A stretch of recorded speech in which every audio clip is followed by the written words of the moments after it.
All right, everybody, thanks for joining me. I am here with the great Ryan, aka Gimme the Controller, aka Gimme the GimmeGoblin. I never can figure that shit out. GimmeGoblin is GimmeGoblin. good. There you go. Triple G. So we're here talking about hack and slash games. So I've been kind of on this thing lately where I've just been picking a friend who I feel is well versed in a particular subject, and then just kind of just giving the lowdown on it. So this week we're talking about hack and slash games. So first of all, Ryan, I just wanted to thank you so much for joining me. I know we're in different time zones and everything, so it's pretty late for you in your part of the world. So I definitely appreciate the time. With you being 3 hours behind, it's actually kind of easier for me. Oh, really? Okay, that's good. Good. I can get the kids to bed and get everything ready, and then before you know it, it's like, it's just after dinner for you. Oh, yeah, perfect. Works out perfectly then. Awesome. So, I guess we should probably start by kind of defining the genre itself, because I feel like hack and slash games kind of get a bad rap because most people will think, they'll hear hack and slash, but then they'll just think, oh, button mashing, I feel like that's kind of something that has become sort of synonymous with the title, and it's kind of sort of like one of those things that sort of latched onto it. So for that reason, a lot of hack and slash games don't really get a fair shake, so to speak. So I mean, what do you feel like defines a hack and slash game? I don't think it's too fair that a hack and slash game should be only compared with like a button mashing thing. There are plenty of side-scrolling beat 'em ups that have the same kind of concept. You know what I mean? Mm-hmm. But to me, what defines a hack and slash is, first of all, it's the main thing right there is the hack and slash. Like a lot of it, there's a big difference between like a game like Double Dragon and a game such as I don't know. Shining Tears maybe is a good example for the PS2. You know, like I remember that one. And it's really hard to define. Like to me, a hack and slash has always been, yes, it's a bit of a button masher, but it's not like you're just sitting there wailing on the same button the whole time. I mean, like, sure, there are some games out there like Kingdom Hearts that do that. I remember one time I was playing Kingdom Hearts 2 and someone covered my eyes like, you can't play. And I remember just hitting like X over and over, and Sora's just on the screen wailing away at enemies, and they're like, how are you doing this? I'm like, I don't know myself. I'm pretty sure you could play that game with one hand if you really tried. Well, for some people who have a FAP addiction, you know what I mean? Like, that's pretty good for them. Heyo. Heyo. Boy, what defines hack and slash? That's the only thing that comes to my mind is like when I picture a hack and slash game, I just picture like the main character, they've got the sword. Or, sometimes it doesn't even have to be a sword. It's a mace, or, it could be a battle axe. But the point is that you are hacking your way through different enemies and enemy types. You are leveling up as you go along. Sometimes, some of the games, everything's like set the way it is, and they'll give you like some special powers and whatnot. What defines hack and slash to me is just basically, yeah, it's a bit of a button masher, but there are differences in that. Like some of the games, you can't just hack away at the same button and expect to like, just get through the game like that. A great example of that is one of my favorites is the Devil May Cry series. You know what I mean? They're actually rating you. All those games are actually rating on your style and your creativity to do away with your enemy. And I'll tell you what, it is really, really hard to rank up to a triple S. I will tell you what, I have never gotten past a double S. Oh yeah, definitely. I remember the first time I played Devil May Cry way back in the day on the PS2, and then I started fighting those first marionette enemies, and then these letters started popping up on the screen. I'm like, what are you grading me right now? Is this game judging me based on how I'm playing? And then I just remember, because Devil May Cry is really one of the first games that kind of did that, the whole spectacle fighter type, the whole type of thing. Because here's the thing with games like that, you can, you could definitely get away just smashing away on one button, but you're only going to get so high of a rank doing so. So that's kind of where like spectacle fighters kind of takes that hack and slash sort of base platform and sort of like elevates it a little bit. It kind of like requires a little bit more finesse. You have to be able to know the move set.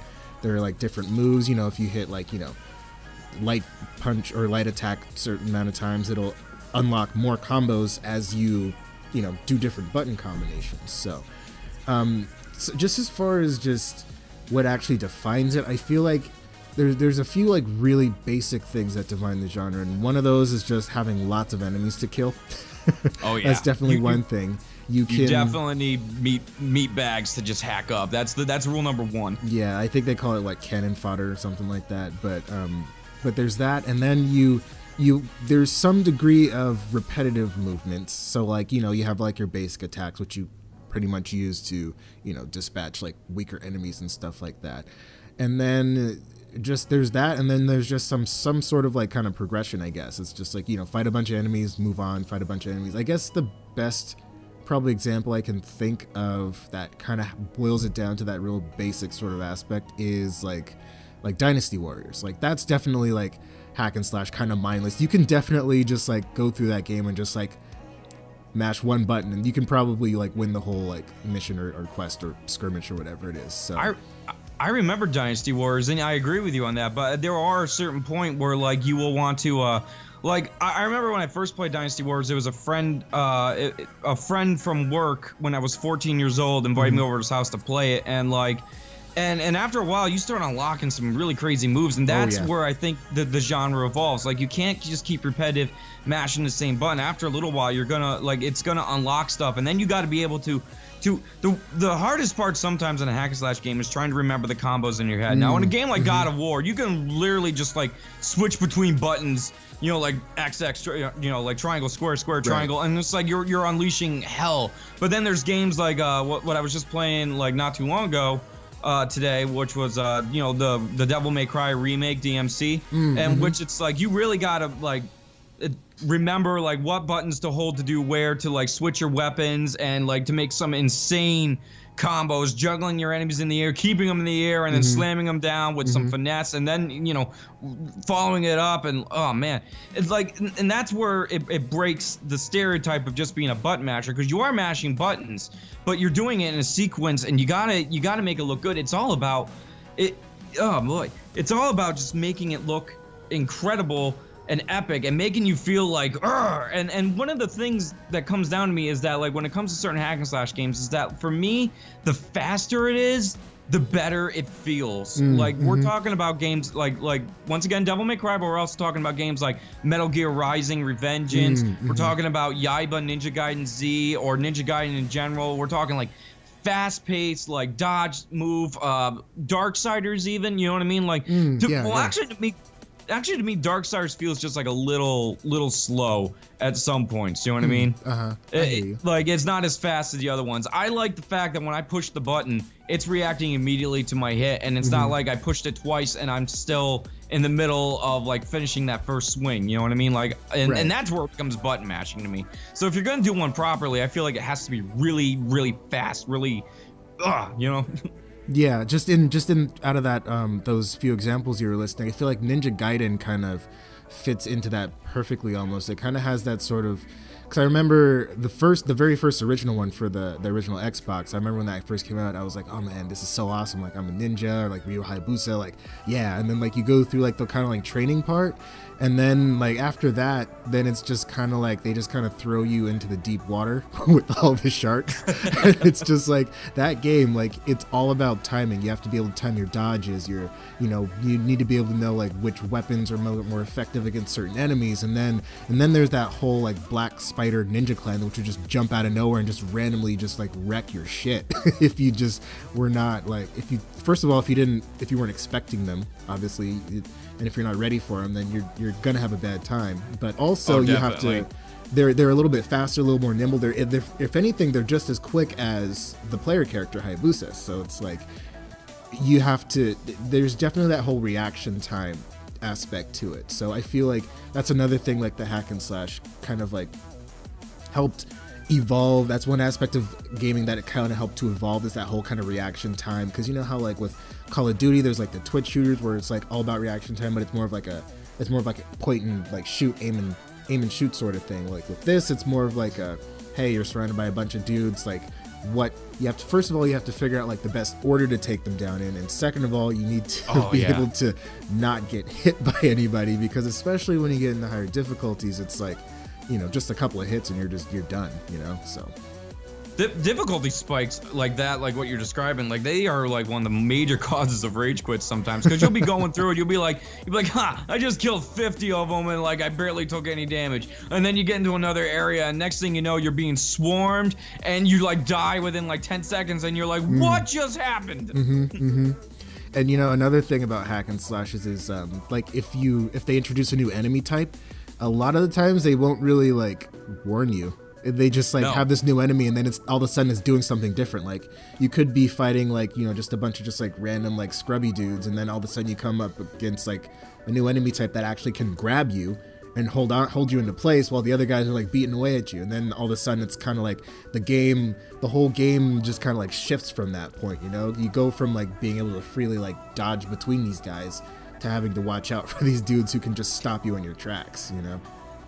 Exactly. They use that cliche a lot too when it comes to like, let's take God of War or Ninja Gaiden for example, where they introduce like a really tough enemy type and it's a one-on-one fight and it's like, oh, there's a very specific way you have to defeat this guy, and you're like, okay, and then you do, and it gives you a little bit of a run for your money and you're like, whew, okay, done. And they're like, yeah, well now we're gonna like, you know, let's say about half hour from now, we're gonna throw like 4 of them at you, along with a bunch of smaller enemy types, and you know, the best of luck. Like what was it in God of War? The satyrs, I think, you know, the goat-legged people with the double blades and whatnot. Like those things, when I first encountered them, I'm like, oh god, I'm glad this thing's done. And then like I walk along and 3 more appear, and then like, oh wait, there's more more gorgons that can turn me to stone. I had enough trouble with Medusa. Come on. Exactly. You know, another example I can think of was going back to the original Devil May Cry when, because up until a certain point, most of the enemies weren't very agile, so it's not like they can like run after you and chase you down and stuff. But then they introduced that those blades, those lizard dudes with like the metal masks and stuff, and they had like the claws and like they were crazy. Like, and not only were they a little more powerful, they were a little more intimidating because they like hissed at you because they were like lizard dudes. But then, like, first they made you like fight 3 of them, and then next thing you know, they're throwing like 5, 10 of them at you, and then the next thing you know, they're throwing like the same guys at you, but now they have ice powers, so it's like they can shoot icicles at you and all this kind of crazy stuff, and it's just So I feel like that's definitely one thing that's just that I could definitely appreciate with hack and slash games. It's just that kind of, we're just gonna throw you a curveball.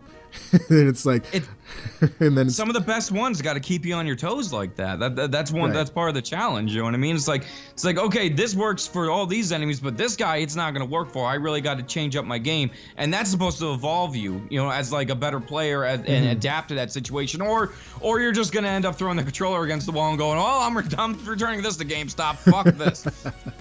That was Ninja Gaiden for me back in the day. I could not hang up until a certain point, but then like that's when my brother took over, and then he just like he mastered that game beautifully. It's like watching him play this game was like watching like just like a bloody ballet of just like ninjutsu and shurikens and like swords and stuff. Especially when he was one of my favorite weapons in that game was like any of those 2-hand weapons. So he just like totally just crowd controlled like the hell out of everybody. It's like it didn't matter if you were surrounded, you can just like do all these crazy acrobatic like spinning type of moves and stuff, and it was crazy. I loved it. Here's I don't know if I should whip this question out yet or save it for towards the end. But here what do you think? Whip it out. Whip it out. All right, here we go. Oh boy, I'm gonna get so much trouble. Okay. All right, so here's my question. A lot of people relate hack and slash to a specific certain genre of games. For instance, they've called I've heard people call Dark Souls a hack and slash. Yeah. I've heard people call Dragon's Dogma a hack and slash. I've heard people call Kingdoms of Amalur a hack and slash. And to that, I don't really agree with that at all. People will be like, well, it's an RPG hack and slash. I'm like, well, hack and slash to me is just that. You're going around and you're bashing up enemies with swords. Sure, there could be some magic and definitely special abilities and combos, you know what I mean? But like the thing with those games is that like you can actually play through that whole game and not wield a single melee weapon because you customize your character. You can, in Dark Souls, you can go around the entire game just smacking people with soul arrows and you know, pyromancies and sorceries and miracles. You don't even have to bring out a sword. Right. You know what I mean? The same thing with Kingdoms of Amalur. Same things with Fable, same thing with Dragon's Dogma even. So like, but what hack and slash, you're down to no, you gotta use your blades. And like I said, sometimes like take like God of War, they'll give you some magic and whatnot, and other games like combos and special skills and new weapons like. But like those games I don't consider hack and slash. I also don't consider them hack and slash because like I said, to me a hack and slash is a very fast-paced game that keeps up with your button pushing, you know what I mean? Right. And freaking, I'm sorry, like the third Dark Souls and Bloodborne, those keep up okay, depending on the weapon type you're using especially, but like the first Dark Souls, I swear to God, I would mash that button like 4 times and I'm just getting done with like my second swing. Yeah. And I don't know if it's just me, if it's a personal preference, but that is the most frustrating thing in the world. Because like I said, when I play a hack and slash, it's got to keep up with me. It reminds me of what was it, Gundam 0083 Stardust Memory, where like they constantly had to give injections of steroids to the hero and adjust his mobile suit because it was getting to the point where it wasn't keeping up with him. I might be confusing it with 0079. So if any listeners out there, please clear that up in the comments. I might be Amuro in their RX-78, or it might be Ko in the GP01. I can't remember off the top of my head. Oh, all I heard was a bunch of letters and numbers, so I'm confused as hell already. So. Oh man, I'm sorry. I'll be no help. I grew up with Gundam. And I know their model numbers, except any from Seed, because I don't care about Seed. I really don't. I like Seed Astray. I like Low Gear and Guy and all that, but like Seed itself, I hate it. It's oh my god, the fucking main character's so emo. That's a whole nother lowdown if you want later on, but for now. So just real quick before we move on, what's your all-time favorite animated Gundam series? Just your best go-to, I guess, would be a better question. Your favorite, like your go-to Gundam series. My favorite, it's definitely split down the middle between Wing, which was the very first Gundam series I ever watched. It's a split down between Wing and G, and there are a lot of people out there that want to punch me in the face because they're like the UC universe is the best universe ever. The other ones are just like stupid offshoots and whatnot, except for Seed, because we love Seed. And it's just like, no, I like the mobile fighters. I like the, I like the fucking Epion and Wing Zero. You know what I mean? Like they're cool, they're powerful. They're the Super Saiyans amongst all the humans. You know what I mean? Right. Yeah. I definitely liked Wing just because it was just kind of like that iconic sort of like quintessential Gundam series. It was the first one that I had ever seen. And then, it was the first one they showed on Toonami, I think. Yeah. And then I also remember then after a while, after they finished the series, Endless Worlds came out, then I like fanboyed over that for a little bit. But I just remember like there were a lot of themes in Gundam Wing that just were way over my head at the time because I was just like a stupid teenager. So just in that regard, I could... in terms of War and Peace, which we didn't really understand until, as of the last 15 years. Right. Exactly. But then there was G Gundam. So I'm really glad that you said G Gundam because that was one of the ones I liked the most just because of the way they controlled their mobile suits. They had like they had like the little suits with the antennas and they like whatever move they did like the Gundam did, and I thought that was really cool because that kind of, I don't know, I feel like G Gundam is kind of like the hack and slash series of the Gundam, those kind of the Gundam animes, just because I don't know, everything was really like quick and like it was kind of almost like Dragon Ball Z in a way, where like all the fights were like, oh, like there's this new enemy, like he has this move, and it's like, oh well, I'll just do this and then use my signature move after I've weakened him and now he's done, that kind of thing. And of course, that lovely cliche of, spoiler alert, that lovely cliche of, oh, my master is here. Finally, we could defeat the evil. What? You're on their side? God damn it. Oh, yes. That big old plot twist. Yeah. Oh, good That times. Son of a bitch. I was like, yay, they're going to win, because he's really good. Ah, shit, he's working for the bad guy. If I remember correctly, there was a Dynasty Warriors Gundam. Yes, I actually own that, the third one. Oh, nice. And I enjoy that too. That's a really good hack and slash, and because that is all. It's a Dynasty Warriors game, so you're getting right in the middle. And what I like is each mobile suit has its own special abilities. So since there's like over 100 mobile suits and Gundams to unlock, you get the chance to experiment with all that and find your own. Right. And I like that. Like, I am actually really good with Burning Gundam, and I'm also really good with New Gundam, and Wing Zero is just my go-to boy. Nice. Very cool. So, so we've talked about kind of what defines the genre. And so how, like, just based, I just kind of want to ask, just this, I guess this is just more of like the opinion piece segment. So how do you feel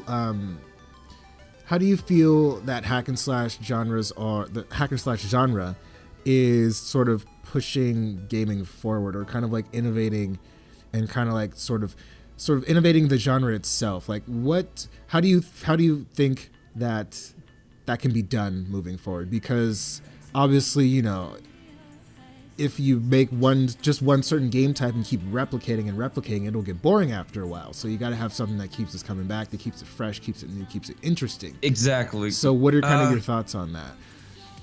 Like how to make the hack and slash step up their game. You're right, because it is just a bunch of, like, once you get past the combos and all that, it all basically is the same, except for, of course, button setup, which can always be altered. Mm-hmm. But boy, how can we step it up? They already make a lot of them fast enough. Like, if this were like back in PS2 era, I would definitely say make it faster so it's more responsive. But the thing is, they've done that already. They actually have, and I'm impressed with. Some of them have not gotten that far up, but, you know, they're still not slacking behind. I mean, like, what was the game? It was Eve of Evolution, something like that. It was for the PS2. It was way old. Oh, I remember that one. You remember that? Yeah. The glowy weapons and stuff. It was kind of like cyberpunky. Yeah. And you got to make the symbols sometimes to use your special technique, and you got to do that with the D-pad, and it's so frustrating that I said, I'm not playing this game anymore. Yeah, that game. That game is like, that felt a little slow to me. And also, like, as much as I love this game, as much as I really, truly love the following game I'm about to mention, it's really slow with a hack and slash, and that game is Drakengard, the first one. Do you remember that? Yeah, I do. I remember Drakengard. I remember I was like, hey, this is like Dynasty Warriors, only a little bit slower, kind of a lot. Yeah, a lot. But you get to summon a dragon, so they're like, all right, we'll throw you that bone, you know what I mean? And it's like, and that was good. And that's a good example, because, like, I remember, like every time, what was his name? Kaim, something like that? Yeah, Kaim.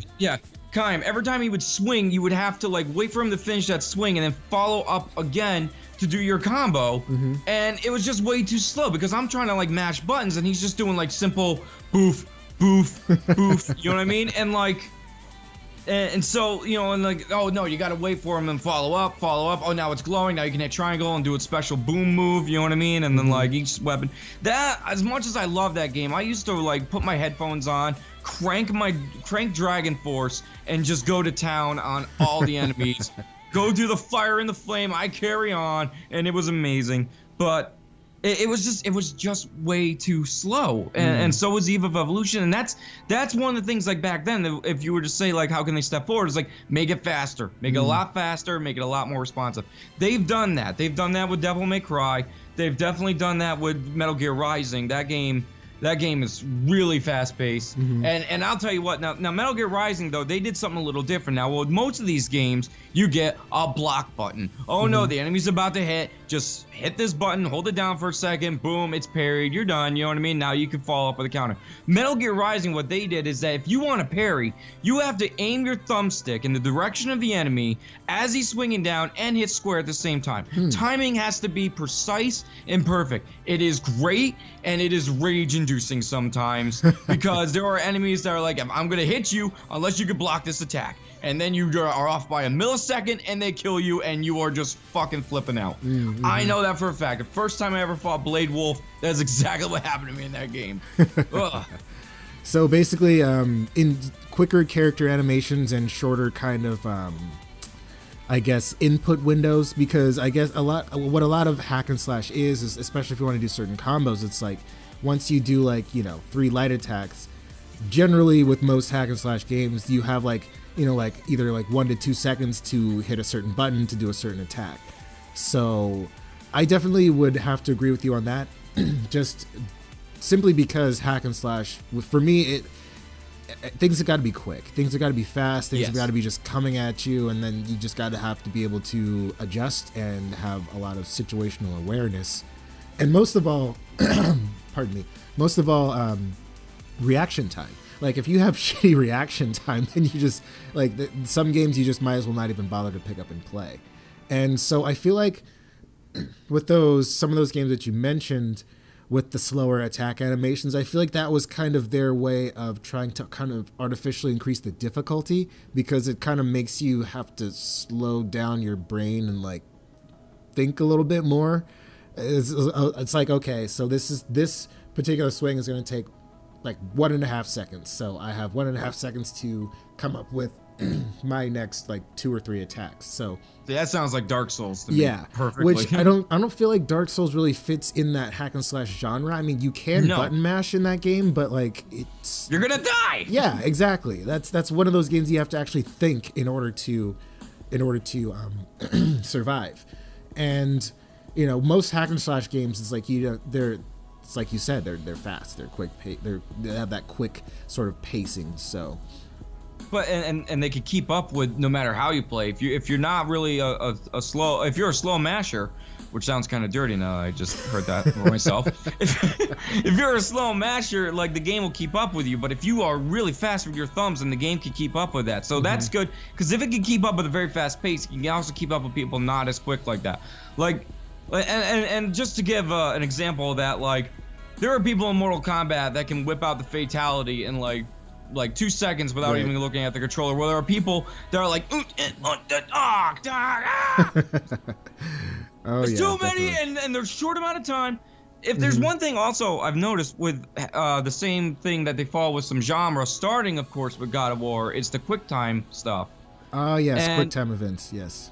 A lot of people have followed that formula, and it's good. It is good. I mean, like, the way I could see them stepping that up is maybe in the future having to push 2.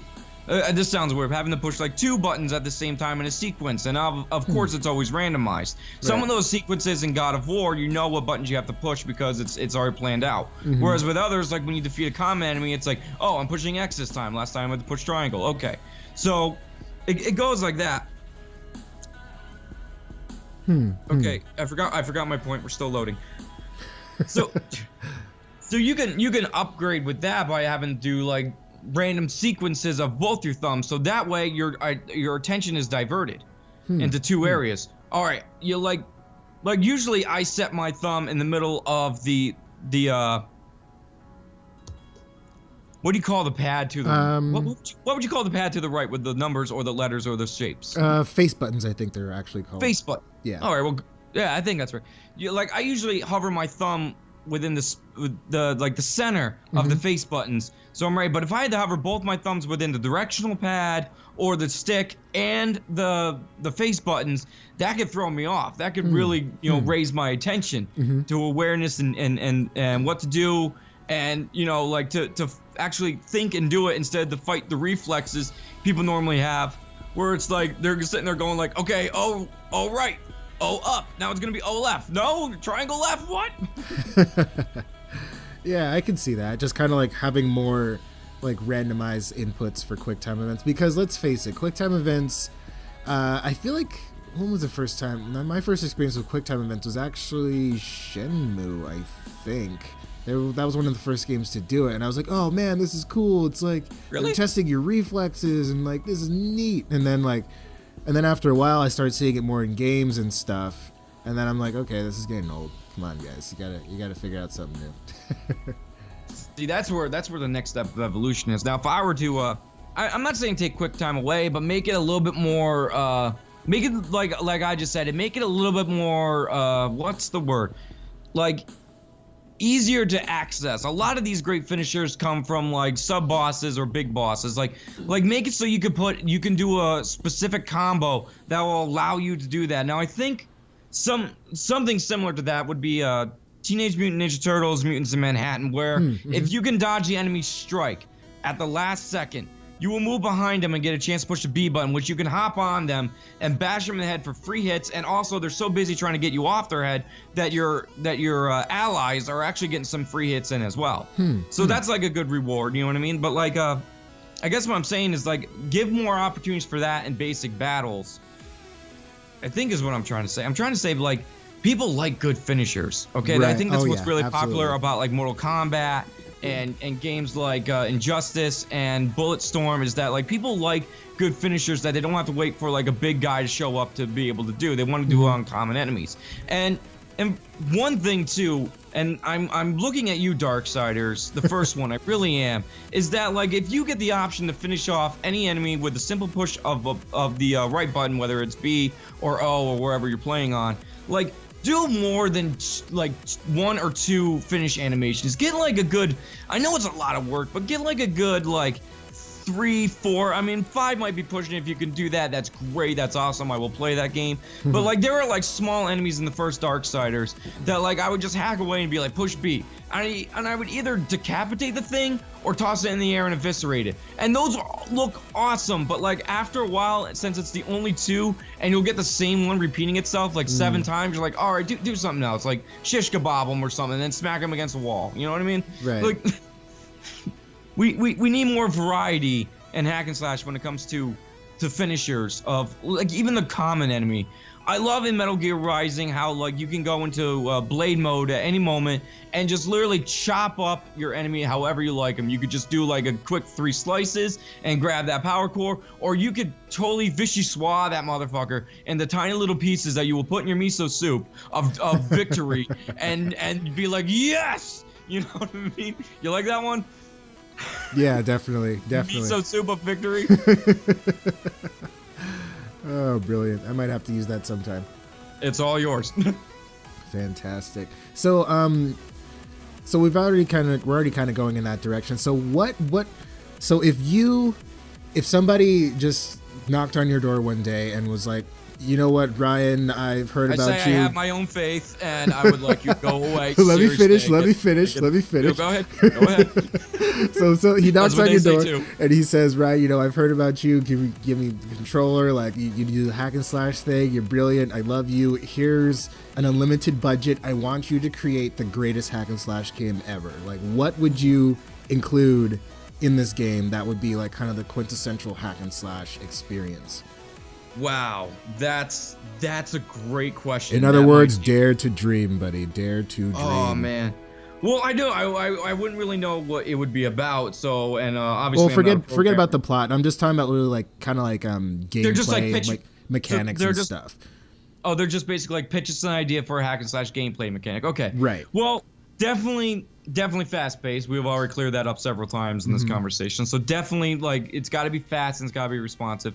It's got to have like it has to have the cool finishers. Now like at least something that looks good. I mean, there's so many games where like, you know, when you defeat that last enemy on screen, it like slows down and does like a little FMV like thing, and maybe speeds up towards the end. Like it'll do like a slow cut down the enemy, like from head to crotch, you know what I mean? Split them in half. And then it just speeds up, and then like, you know, the Cyborg Frieza when Trunks came up, you know what I mean? Yeah. It's like that, so like those would be good for like even the common enemies, or to finish the last one on screen, you know what I mean? Oh boy, designing my own hack and slash, that would be kind of difficult because like there are so many ideas I like. Now to combine them, that would be incredible. Like I like quick time events, but like, you know, like start off easy but up it a little bit, you know what I mean? I would like new enemy types to oh boy, let's see. It would be really difficult to do this, but like there are so many enemy types that deal with certain situations, you know what I mean? You got the shield guys, so you gotta, you know, bring their guard down. You got the really fast guys, you gotta be able to be good with your block, and then you got the big dude, just get the fuck out of the way, be good with dodging, you know what I mean? Right, yeah. So the way I see it would be cool to have enemies that could learn. And I know they got smart AI. Let's take Alien Isolation for a second. That alien is unpredictable. You know, it's unpredictable. You know, it doesn't follow a path. It does what it wants. It knows when you're sleeping. It knows where you're hiding. It can hear you breathing. It went in that room last time. Now it's right behind you, killing you because you thought it was going that way. But it decided this time, nah, I'm gonna go this way. You know, the way you're heading. You know what I mean? So enemies that could do that can like the game like would read like what kind of basic like daily combos you've been doing to finish off the peons, and then you got like this these like enemies that show up that can learn your moves, and the worst part would be if you threw like 5 of them in at the same time, because now you're trying to do something to defeat one of them, the other 4 are learning. You know what I mean? So it's like, well, that's not going to work on us. So it would make a gamer really expand their strategies and making up their own combos. It would really start to like make them more inventive. They would go to bed at night and then they would be like, wait. They would wake up in the middle of the night or like right before their sleep. They go, wait, what if I did this? And what would they do? They would turn the fucking game back on. They would get in there and they would try. And if it worked, they would remember that in their head and they would go, I'm going to try that next time someone thinks that they're going to know what I'm doing. That would be, and what is that? Like the replay value on that would be amazing. You know what I mean? I think you're onto something with that. Like an adaptive AI that kind of updates itself with the game. So it's like, that would be kind of interesting, because if you get enough people playing a game like this, then you can, like, it's literally, I don't know if you've heard of this game. It's in, I think it's in alpha still. It's called Hello Neighbor. It's not a hack and slash or anything like that. Yes, but it's I've seen Markiplier. Yeah, it's got that same sort of concept where the AI gets smarter the more you try to outsmart it, you know, that kind of thing. So I think you're really onto something there, and just kind of just to kind of keep this whole ball rolling, one thing, just this is kind of like I think that if they were to somehow incorporate sort of like more open environments into the hack and slash genre. So one game that I can think of that to this day I'm still bummed that it got canceled was Scalebound, because I feel like they were going into a direction with the hack and slash genre that was, it could have been really freaking awesome. It's just basically, it would basically be like Devil May Cry, but you have a pet, like a giant pet, and you can issue him commands. He'll do stuff. He'll help you take down the larger enemies and stuff. You can obviously take out the larger enemies yourself, but it would be easier to work in conjunction with this giant AI, like kind of like Bulldog more or less, that can breathe fire and fly around and all this cool crazy shit. So I'm just so bummed out that game got canceled, because I just feel like it could have like really pushed the genre potential forward. It really did. It really, really did.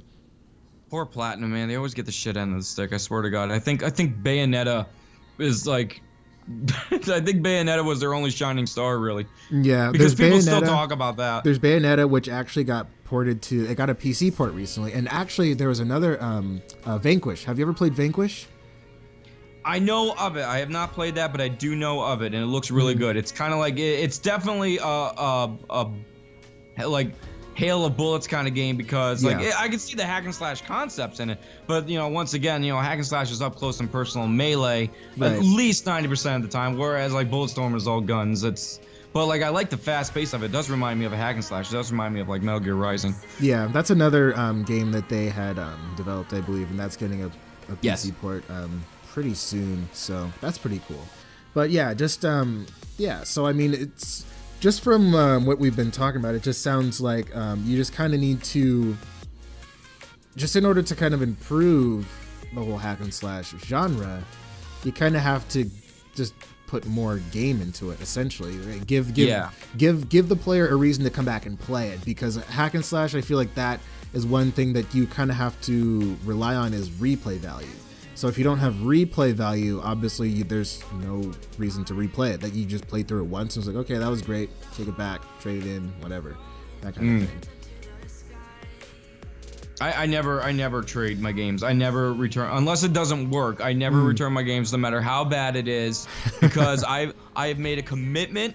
I used my money. I said, I am here for this game. I made a commitment, and I'm playing it, and I'm keeping it. And I swear to God, you know what I mean? Like, if you want the perfect example, if you want to know how hardcore I am about that vow, I still have a copy of Orphan Triumph of Sorcery for PS2. Oh my God. I never returned that. I played it for 15 minutes and never touched it again, and I still have. That game is junk.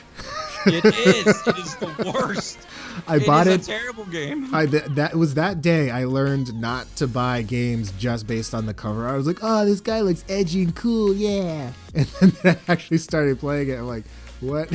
What is this? I don't, like, this game could have been cool, but it just wasn't. It could have been cool. There's the thing. Oh, we gotta meme that somehow. It could have been cool.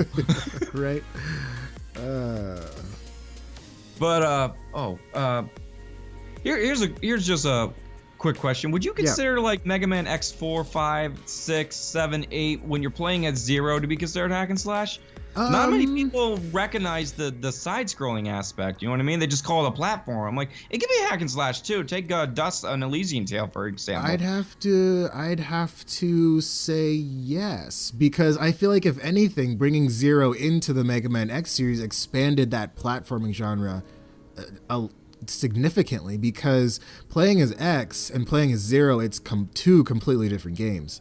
Like, you know, it's one thing to be able to shoot somebody from the other side of the screen and like dodge their attacks. It's another thing to like have to like dash in there, do your combo, do a wall jump, like dodge all these like enemy shots and stuff. That's a whole nother thing, you know? So I definitely have to say, yeah, playing as 0 is definitely straight up pretty much like it's like a side-scrolling hack and slash. And then Dust and Elysian Tale was also another fantastic example, because to me that's if you were to take Devil May Cry and make it a platformer like a side-scroll, that would be it.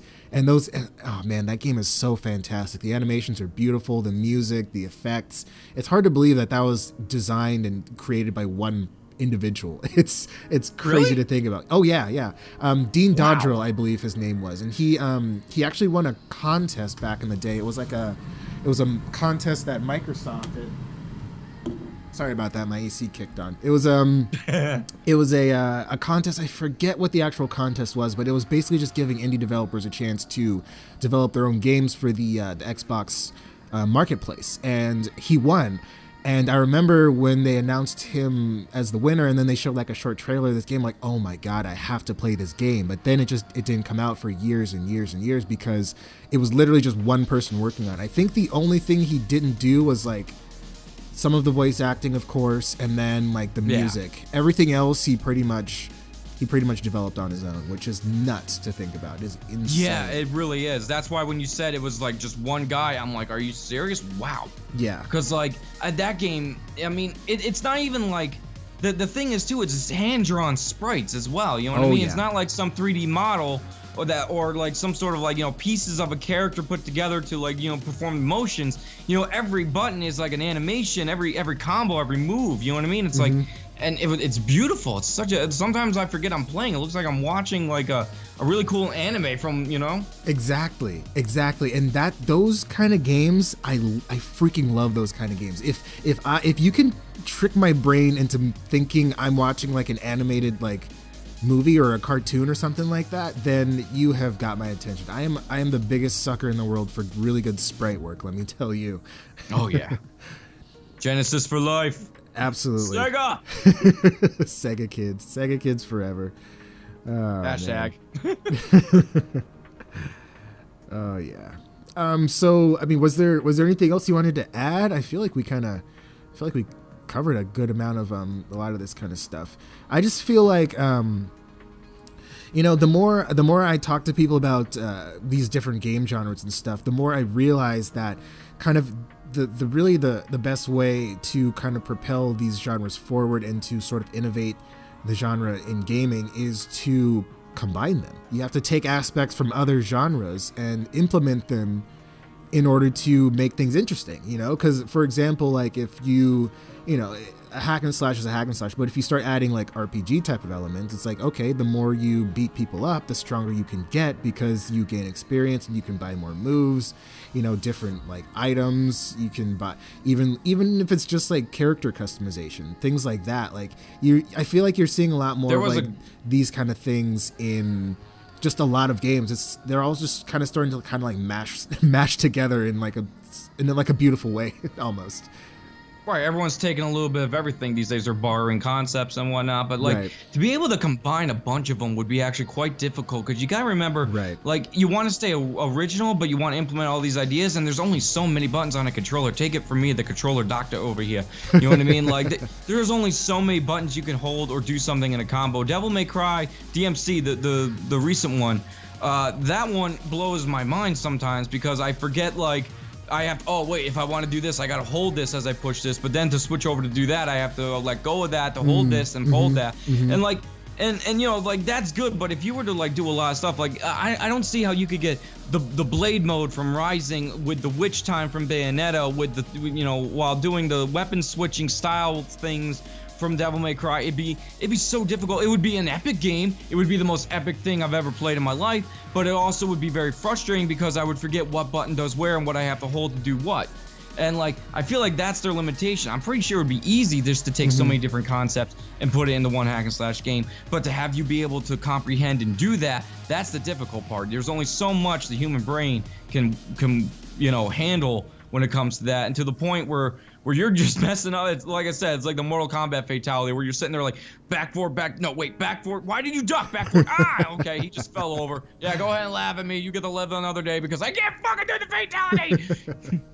Yeah, definitely. So that's why I felt like you were onto something with the whole adaptive AI thing, because that would I feel just like, keep it fresh. Yeah, that's something. Just imagine freaking, I don't know. Imagine Dynasty Warriors, but like imagine Dynasty Warriors, but each time you fought Lu Bu, he like basically like could anticipate your moves because you've been using like the same moves to beat him the last like 10 times. It's like, like I saw that coming a mile away. Or you can even implement that into like the voice packs for the characters, you know? It's like, I saw that coming a mile away, and then he just like totally parries you and like just wrecks your shit, and then you're like, wait, what? This always works. Like, why isn't this working anymore? I don't get it. You know, that kind of thing. So I feel like that would be pretty cool. The thing is that they've actually already started to do this, Nero, as I just realized something. They actually have started to do this just now with hack and slash. Metal Gear Solid 5, Phantom Pain.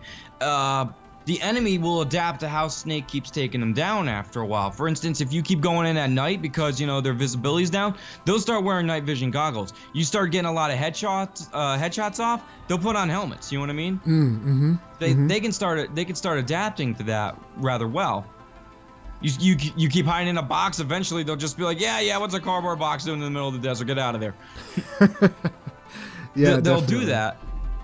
Yeah, I feel like AI is kind of something that, I don't know, I feel like when developers decide to focus on it and sort of like develop it as much as they can, I feel like it can be a beautiful thing. But then there's other developers that they're just kind of like, okay, we'll just make the AI like super basic and call it a day. So I feel like that's definitely one aspect that in any genre, any game genre, that can definitely could have some more focus. But however, at the same time, at the end of the day, you know, making games is expensive and it's not exactly easy. So, I mean, we can sit here and talk about like all this cool shit we can put into games and stuff, but it's another thing to actually implement those sort of things. And then you run into stuff like, you know, publishers and deadlines, and we got to get this game out for the holidays so we can sell X amount of copies so that the investors won't, you know, take their money out of the company. So that kind of adds a whole like sort of layer onto this, the whole. Yeah, I know some of the best games. Some of the best games come out around Christmas and Black Friday, actually. Oh, I love Black Friday at GameStop. I will stand out in the cold for as long as I have to be the first one through the door to get that game I want for like half the price, you know. And it just came out like 2 days ago. You know what I mean? Yeah, definitely. But they can do that. They can innovate a little higher. And the thing with the hard part with this, what I'm thinking, is the AI adapts rather quickly. Like with Metal Gear Solid, like I was saying, like that'll happen if you keep doing things the same way, but you have to do it for a while. You know what I mean? Like I think like 3-4 missions until the enemy goes, okay, we see how you're doing it, we'll switch up. I'm talking about AI that adapts almost immediately, that like reads the game itself is reading your button, what button you're pushing and what combo, and telling itself, okay, that's how you're gonna counter it if he tries that. Even if he changes it up by one little button, it still goes, nope, I got you. So you got to try something completely different. You know, like that's what I'm saying. And it's not like, and the thing is, it's not different enemy types that you can like plan it out. You know what I mean? It's the same it's the same enemy. It's a specific enemy type. I'm not saying don't put different enemy types in. I'm saying there should be just one specific one that the first time you fight it and it's reading your moves and whatnot, and like you deal with one, you go, okay, that was easy. Now 2 more show up, and like they're not going down the same way as that first guy. And then you kill that one guy and you go to the next one and he goes, no, I saw he did that. That combo's not gonna work on me. I'm gonna block it. I'm gonna parry it. You know what I mean? And then it gets to the point where like you're approaching probably like 3/4 into the game, and they throw 5 of those guys at you, and you go, this is my real test. Right. This is it. And that's and a true hack and slash to me is something that gets you excited in those moments. That the main character is sitting there like, all right, we're gonna do this. I warned you. I gave you the chance to back off. Now you're fucked. You know what I mean? And you're sitting there like, yeah, you are. Yeah, like when I played Metal Gear Rising, it was like I think it was right in the first episode where like I stepped out of the car and I'm like, hi guys, my name is Ryan. I'm about to kick your ass. And then he grabs a sword, slices up all those metal containers and whatnot, and I'm just like, I'm giving you one chance. Think it through. You know what I mean? Nice. Like, yeah. I like the, like anything that can any kind of hack and slash, whether it's like the gameplay or the cutscenes like that can pump you up like that is doing its job. You know what I mean? Because no one's just gonna sit there and go, oh yeah, here comes the enemy. Well, here we go. Blah blah blah. They want to get your blood going, and like some of the best ones can do that. Yeah, like, definitely. And you know, like keep that. If anything you're gonna keep in your hack and slash games besides fast pace, keep that. Keep the stuff in the fights or right before the fights that's just gonna get you pumped up. You know what I mean? It takes some good writing, you know, but like people pulled it off. Like I said, I love Devil May Cry, and I love it. Nothing actually, like besides Raiden and Rising, nothing gets my blood pumping more than just listening to Dante talk to villains. I was actually like just right thinking before that. the fight. I was actually just thinking one of the things that I've noticed in a lot of really good hack and slash is an overconfident main character. Well, you gotta be, because no one's gonna want to play as the guy who goes, come on, can we talk about this? He's like, oh, I don't know about this, you guys. I don't know about this, guys. Look, he's over there. He's pretty tough and whatnot. He's got that big old axe, and I got this dagger. Why'd you give me the dagger, okay? But there's a sword over there, and you're giving me the dagger. You think it's funny. You're laughing at me. All right, well, you know what? I'll go do it. No one's gonna want to play as him. Right. He doesn't have confidence. Right. I feel like the only time that you can actually work, that the whole kind of like awkward thing can really work is if it's like a Jackie Chan movie or something like that, because there's so many scenes where it's just like he has this look on his face like, oh, I don't know what's going on, but at the same time he's just like beating the crap out of everybody, you know. So I love Jackie Chan. I've said this for years, and I'll say it now officially on the internet. Jackie Chan is the kind of guy that if like 7 guys were coming at him with samurai swords and he had like a step stool and a pair of chopsticks, he would kick all their asses with that. Oh yeah, totally. His improvised style is amazing. My favorite movie, Rumble in the Bronx. Good movie. Good movie. Yes. Say you're sorry. He takes a guy's sweater and you know fucking immobilizes him with his own sweater. Right. Oh, fantastic. So that's all I had really. Do you that's have all I anything had else to add? too. Yeah. No, I say that like I'm looking for. The thing is that I hope. I guess my final thought on this is like hack and slash. You could say it's just a button mashing game where you just hit the same button, and like a game like the first Kingdom Hearts, I can see that. You know what I mean? Like because that's all you got to do. But like now where it is now, it has evolved into something much better, much faster, and I hope it can just keep ascending. And even if they're just gonna keep the formula like this for a little while longer, I'm okay with that. I actually am. But like I'd like to see more evolution. I would like to see like a lot more innovation for enemies. I would like to see like awesome combos. I would like to every kill I want my nipples hard. You know what I'm saying? Like so they got to keep working with that and making some really awesome finishers and kills and whatnot. But that's where it is, and that's how I feel, Nero. That's how I feel. I feel like it's a great concept. It's a great genre, and they just need to keep improving on it, and it can survive. It can survive out there. Like, there are so many different styles of playing an RPG. Each RPG, except for, like, Final Fantasy is different. But even Final Fantasy, after, like, uses a different system every time. But as, of course, it's always attack, magic, summon, item, you know what I mean? Right. So, like, they just got to keep pushing forward. And it can strive so well. I'm looking forward to whatever else. I haven't really seen any good hack and slash out as of recent in new genre. Not really. I believe they're going to be. We should be looking forward to some more God of War, the new God of War footage from the new game. So I'm curious to see what they do with the series. Like if they're gonna keep it kind of like hack and slashy or try to throw some more stuff in there. So that's one that I'm definitely curious about. I'm hoping I see something like that at E3. That over-the-shoulder camera thing of God of War 4, if you will, is it's kind of a turnoff. I like an open feel. You know what I mean? I like to see everything around me and everything like that locked on. If I'm stuck behind Kratos looking over his shoulder the whole game, I don't know how much I'll be able to enjoy that. Right, yeah, that's why I'm so curious, because that was the first thing I noticed when I first saw like footage. I was like, oh, they changed the camera angle. Like, what's going on? Is this like a third person, like over the shoulder type of game now? Like, what's going on here? I don't know. So I guess we'll have people to see. People are going nuts for that, you know what I mean? And more power to them. But like, you know, if that's how the game's going to be played, I don't think I can call that a really good hack and slash. That's more of a over-the-shoulder melee beater, you know what I mean? Like, you know, the other three God of War are great because you are in an open area. You are just whipping out combos and beating up enemies and finishing them off. See, they know what they're doing, you know what I mean? But like, you know, if you're going to change that up, it's going to be kind of disappointing for me. Yeah, so I guess we'll just have to see.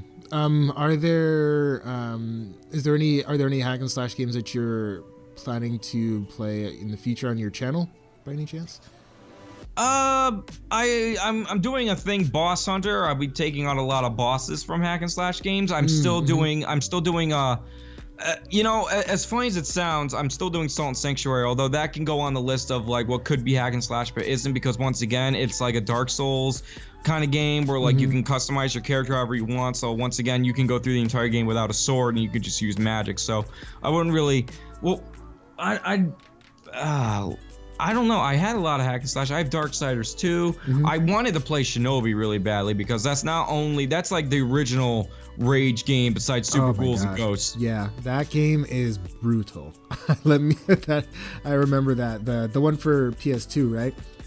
Yes. Yeah, that game was harsh. That game just didn't, like, after the first level, like, it was just like, forget about it. It's like, just quit. Quit, kid. It was fun until they're like, oh, look, your sword's cursed, and if you don't kill enough enemies in time, it will kill you. It's like, oh, great. So not only, you know, do I have to watch my health, I have to like, you know, like, I can't dilly-dally around because I got to kill as much as possible or I will die. Exactly. I hated that part. Once that started, I was about like maybe a level and a half in to that concept, and I was like, this sucks. I'm done. I think you had to like beat the game on hard or something in order to unlock Joe Musashi, who was the original Shinobi main character, and I don't think that life drain thing applied to that particular character. No. But you had to go through like the game and like grind and like just basically just like go through hell in order to get that. So I don't know, for other hack and slash, I could consider doing Overlord 2. That's a good game. That's it's also a little bit RTS though, because like the whole point of it, which really turned me on about the game, is that like, and something they haven't done again yet. Well, they kind of did, but is minions. You know what I mean? Yeah. Like you get to control. It's not just you in there hacking away and using, you know, like your powers and whatnot. You also got minions to do your dirty work, and you know that was only fun. The only other game I could think of doing that is Brutal Legend. You know, which is it's an okay game, but like you know, Jack Black is a big selling point of it. Yeah. For sure. And Ozzy Osbourne. Oh, of course. Well, I guess that completes my thought. Yeah, that pretty much does it. We pretty much talked the hell out of this point. So, we did. Yeah, so that's pretty much gonna do it for this episode of the Lowdown, you guys. I just wanted to, Ryan, thank you so much again for taking the time out to just discuss this particular genre with me. We got some real good points. We talked about some real cool stuff, and you know, hopefully, like you were saying, like, hopefully they can innovate the genre and just kind of keep it moving forward and keep it interesting, because it's a great genre. It's a good, I don't want to say time waster, but it's good for, it's one of those games you can just like sit down, play real quick for like 20 minutes and then just continue and go about your day. So I'm hoping that not only that it stays around, but I just hope that they find ways to keep it interesting for us. It's also very good for anger management. Oh, yes, absolutely. Very good stress reliever, I'll tell you what. Bad day at work, go hack up some zombies. You'll feel much better. I think I remember you were doing you had like a little series on your channel. It was like paint a room or something, or I think. Oh, let's relax and paint a room. Yeah. Then I play Splatterhouse, yes. Oh, you should totally bring that back. It could be like, you can be like the anti-Bob Ross. All I have is red. Yeah. Oh, I love it. Fortunately enough, the more people that show up, the more paint there'll be. Yeah, it needs to be full of one-liners like that. If you end up continuing that, please do. I think I might. You're inspiring me to bring it back. Awesome. Well, buddy, I don't want to keep you any longer. Once again, thank you so much for joining me, and everyone out no there. problem, Daryl. Everyone out there, I will link Ryan's channel below, and just some of the videos I've enjoyed watching. So until then, you guys, as always, take care of yourselves and each other. Do something heroic today, and demand something better in gaming. Always. This is NeroTheHero and the GimmeGoblin signing out. Achieve destiny. Achieve destiny.